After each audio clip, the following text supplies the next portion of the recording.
देख रहे हैं गदर न्यूज।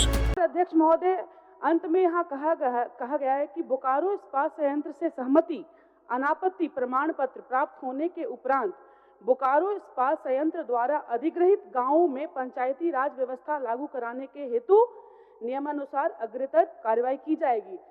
अध्यक्ष महोदय, मैं आपको बताना चाहूंगी कि ये सिर्फ मेरा सवाल है, ये 50-60 हजार लोगों को प्रभावित करता है। अध्यक्ष महोदय, वहाँ के युवा आज भी अपना जो स्थानीय प्रमाण पत्र बनाने के लिए और जो बेसिक उनका कैरेक्टर सर्टिफिकेट होता है अध्यक्ष महोदय, वो नहीं बनवा पा रहे हैं।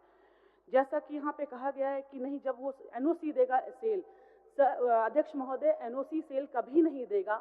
उसके बावजूद आप देखेंगे कि जो पूर्व के विधायक रहे हैं जो बोकारो में, हमें वहाँ पे जो भी आधारभूत कुछ अगर सरकारी व्यवस्था देना होता है अध्यक्ष महोदय, तो हम लोग बिना सेल के एनओसी के वहाँ पे दे रहे हैं। जब वहाँ पे स्कूल बनवाने के लिए, सड़क बनवाने के लिए कोई एनओसी की आवश्यकता नहीं होती है, फिर हमारे विस्थापित गांव को पंचायती राज में शामिल कराने के लिए हम क्यों एनओसी के ऊपर डिपेंडेंट है। अध्यक्ष महोदय, मेरा माननीय मंत्री महोदया से यही निवेदन होगा कि आप अपने कुर्सी पे जिस पद पे हैं, आप उसका सदुपयोग करते हुए, हमारे पास 50-60 हजार की वहाँ की आबादी है, लोग हैं, आज आप आश्रित हैं, वो आप पे बहुत आशा भरी नजरों से आपको देख रहे हैं। आप उस पे संज्ञान लेते हुए वहाँ के जो अभी उपायुक्त महोदया हैं, अगर उनको आप निर्देशित करती हैं कि जन कल्याण हेतु इनको हम लोग पंचायती राज में शामिल करा सके। माननीय मंत्री जी, माननीय मंत्री, तो विस्थापित क्षेत्र में जो समस्याएं हैं उसके लिए मैं आपके माध्यम से सरकार को ये बताना चाहूंगा कि बिहार सरकार ने जमीन अधिग्रहण किया बोकारो स्टील प्लांट को बसाने के लिए, और उसमें 31,000 से अधिक जमीन का अधिग्रहण किया गया। अध्यक्ष महोदय, प्लांट बस गया, बहुत सारे विस्थापितों को नौकरी अभी तक नहीं मिल पाई, बहुत सारे गांव दूसरे जगह जाके बसे जहां पर लोगों को बसाया गया, बहुत सारे गांव ऐसे हैं जो अभी भी उसी जगह पर स्थापित है। और बोकारो स्टील प्लांट बसाने में 31,000 से अधिक एकड़ जमीन का अधिग्रहण करने के बाद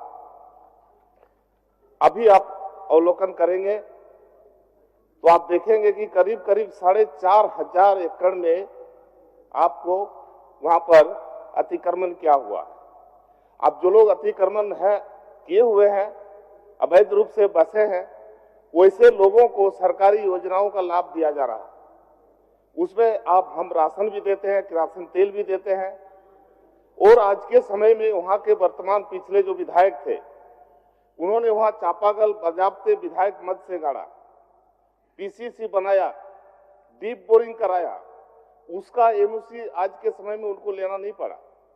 लेकिन आज हमारा वहां पर विस्थापित गांव जो बसा हुआ है, जिसमें हमारा अनेक गांव वहां पर है अध्यक्ष महोदय, आप बैदमारा बोलिए, वास्तेजी बोलिए, आप चिरूबेड़ा बोलिए, मोहलीडी बोलिए, सरसाड़ी बोलिए, शामपुर बोलिए, और हमारे ये गांव है आपका वहां पर अध्यक्ष महोदय, बोधनाडी है, गुड़िया घुटू है, मोहनपुर है, पिपराटांड है, कोदवाड़ी है, आज गंजूड़ी है, चैताटांड, चिटाही, दसमाटांड, जमुनियाटांड, बांसगढ़, करमाटांड, आगड्डी, बेलडी, कलुडी और राउतडी, मोदीडी, ये तमाम गांवों में सरकारी सुविधाएं अभी तक उपलब्ध नहीं है।